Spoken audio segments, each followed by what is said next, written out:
C'est une maison unifamiliale conçue par l'architecte Sylvain Frappier. Elle a été construite en 1912.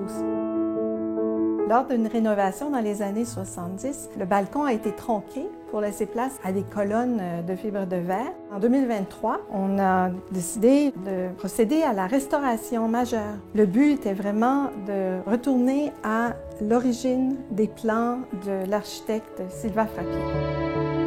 L'idée, c'était de reprendre complètement la façade et donc d'en changer les principaux ingrédients ou éléments.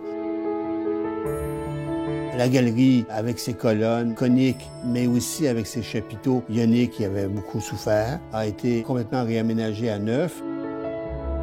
On a aussi travaillé sur l'imposante balustrade de bois qui borde la galerie et qui longe un escalier de 5 marches. On a retravaillé le toit en médaillon, qui a été complètement restauré, de même que la couverture en cuivre naturel a été complètement refaite. Tous ces travaux de restauration ont bénéficié d'un programme qui est le programme d'aide à la restauration et à la rénovation des bâtiments patrimoniaux. Mais en même temps, on a pu compter sur la collaboration de tous les intervenants. Pensons aux artisans menuisiers, pensons aux maçons, aussi aux ferblantiers.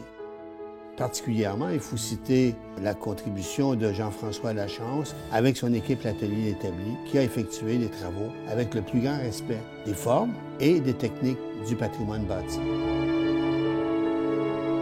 Nous sommes très heureux de cette restauration majeure de la façade.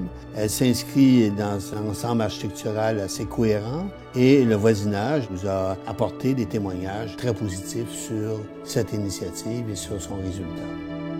Et cette belle aventure s'est terminée par une magnifique surprise quand on a reçu une aquarelle réalisée par Charlotte, la fille de M. Lachance de l'Atelier l'établi, qui représente la façade de notre maison. On conserve précieusement cette superbe aquarelle comme un souvenir de ce beau projet qu'on a réalisé. Je suis Gérard Boismenu. Je suis Guylaine Baudry et nous sommes les heureux propriétaires du 251 avenue de l'Épée à Outremont.